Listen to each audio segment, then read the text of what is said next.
सारी रिपोर्टें नॉर्मल थी, पर प्रेगनेंसी हर बार फेल हो जाती थी। किसी ने कभी सोचा भी नहीं था कि प्रॉब्लम उनके यूट्रस के अंदर छुपी है, जो कोई ढूंढ नहीं पा रहा, जो बताऊंगा आपको। आईवीएफ करा चुके थे, आईयूआई करा चुके थे, पर जब भी कोई चाहते थे बेबी की किलकिलाहट, तो प्रेगनेंसी टेस्ट ही नहीं आता था। इनका ढूंढा तो इनके यूट्रस में एक चीज़ हमको मिली। 9 महीने उसको ट्रीट किया, एक सिंपल सा ऑपरेशन किया, और बिना आईयूआई और बिना आईवीएफ के इनको बेबी हुआ। कभी कभी सॉल्यूशन ट्रीटमेंट में नहीं, डायग्नोसिस में छुपा होता है। इस वीडियो में आपको वही बताना चाह रहा हूँ। मैं डॉक्टर सुनील जिंदल हूँ, रिप्रोडक्टिव मेडिकल सर्जिकल स्पेशलिस्ट। सबसे ज़्यादा आनंद हमें आपको बेबी देने में आता है। लाइक शेयर सब्सक्राइब कर दीजिए, क्योंकि मैं जाना हूँ रश्मि की कहानी आपको सुनाने।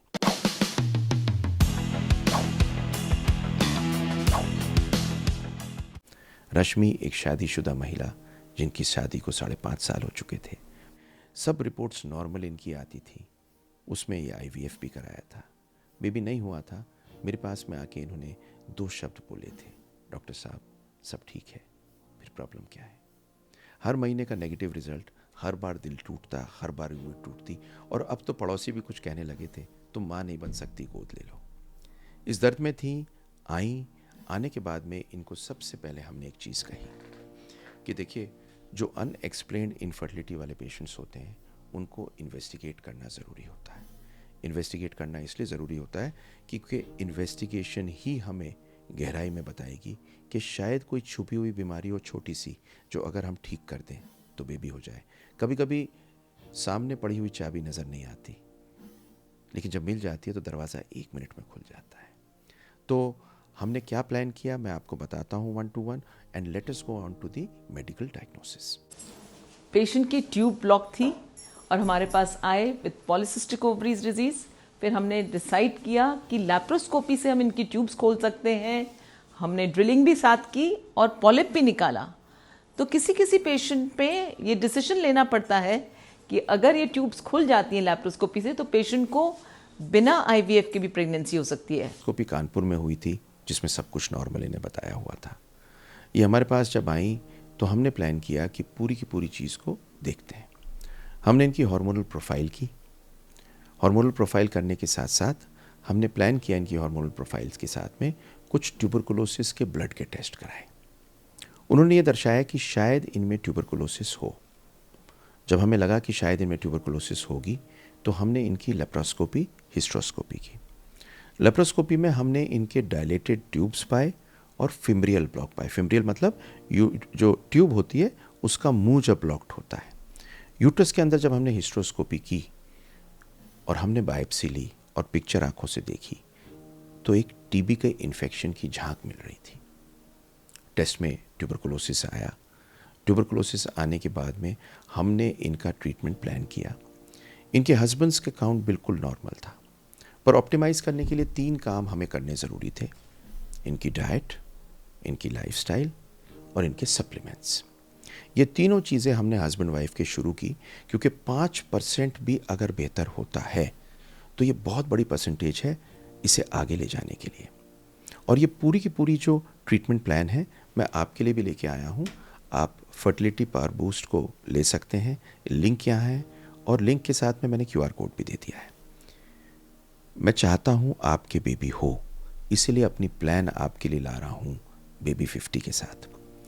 तो ये हमने देने के बाद में इनको ट्यूबरकुलर ट्रीटमेंट चालू किया। 4 महीने ट्यूबरकुलोसिस के ट्रीटमेंट के बाद में हम प्लान कर सकते हैं बेबी के लिए। तो हमने रीएवैल्यूएट किया थेरेपी के बाद में। इनकी लाइनिंग रेस्टोर होके अच्छी हो गई, उसका ब्लड फ्लो अच्छा हो गया, लाइफस्टाइल एंड इम्यून सप्लीमेंट ये ले रहे थे, और फाइनली हमने प्लान किया कि नेचुरली ट्राई करें। तो नेचुरली ट्राई किया, और देखिए मिरेकल आपको बताऊं, सुन के आप ताज्जुब करेंगे। इनका फ़ोन आया मेरे पास में कानपुर से, और मेरे से बहुत प्यार से बोली, डॉक्टर साहब बिलीव नहीं हो रहा, शायद टेस्ट गलत है।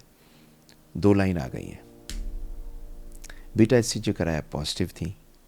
9 महीने लगे साथ में। कैन यू इमेजिन, ये कानपुर से अपने एंटीनेटल के लिए मेरे पास यहीं आती थी, क्योंकि जानती थी कि अल्टीमेटली एक ट्यूबरकुलर यूट्रस में बेबी को चलाने में दिक्कत भी हो सकती है। इनमें IUGR हुआ, बहुत सारी चीज़ें हुई। 5 हिडन लेसन। पहला, टीबी छुपी हुई होती है, मिलती नहीं, बहुत बार इन्वेस्टिगेशन में नहीं मिलती। हमारे देश में सबसे कॉमन कारण है एंडोमेट्रियम में और ट्यूबों में टीबी, जो रेकरेंट फेलियर भी देती है और कई बार अबॉर्शन भी देती है। नंबर 2, कई बार आप लेप्रोस्कोपी करा चुके होते हैं और आप कहते हैं मैंने एक करा ली, अब दोबारा क्यों कराऊं। पर कभी कभी लेप्रोस्कोपी एक इनफ नहीं होती और अंदर एक लेप्रोस्कोपी करके आप ढूंढ सकते हैं कि प्रॉब्लम कहाँ है। देखिए, असली ट्रुथ ढूंढने के लिए हमें अपनी आंखों से खुद ही करनी थी। Laparoscopy is the man behind the machine, it is not the machine which is doing anything. Number 3, treatment में समय लगता है, तो पेशेंस तो आपको करनी पाएगी। पेशेंट मेरे पास में आके बहुत जल्दी कहते हैं डॉक्टर साहब बस IVF कर दीजिए, और मैं कहता हूँ अभी रुको। तो सोचते हैं पता नहीं दूसरी जगह गए थे, उन्होंने तो कहा आ जाओ कल से शुरू कर देते हैं, ये क्यों रोक रहे हैं। मैं इसलिए रोकता हूँ कि हमें गहराई में ढूंढना है आपकी प्रॉब्लम क्या है, क्योंकि IVF मोतीचूर का लड्डू नहीं है। नंबर 4, आपको अपने डॉक्टर में और साइंस में फेथ रखनी है। राइट डायग्नोसिस आपके सालों बचा सकता है, तो डायग्नोसिस होनी ज़रूरी है।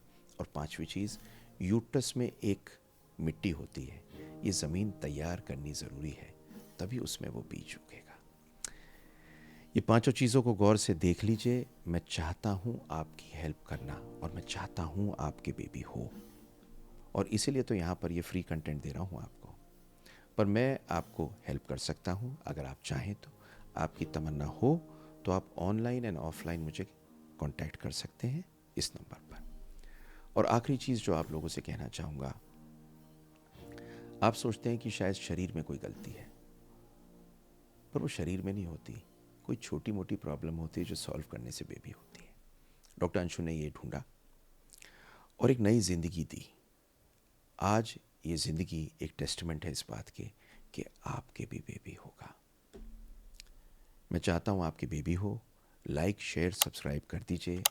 और सबसे बड़ी बात, आप अगर लगे रहेंगे ना, कोई रीज़न नहीं है आपके बेबी ना हो। खुश रहें, सलामत रहें, भगवान पे विश्वास करें, और जो आप चाहते हैं भगवान करे आपको मिले।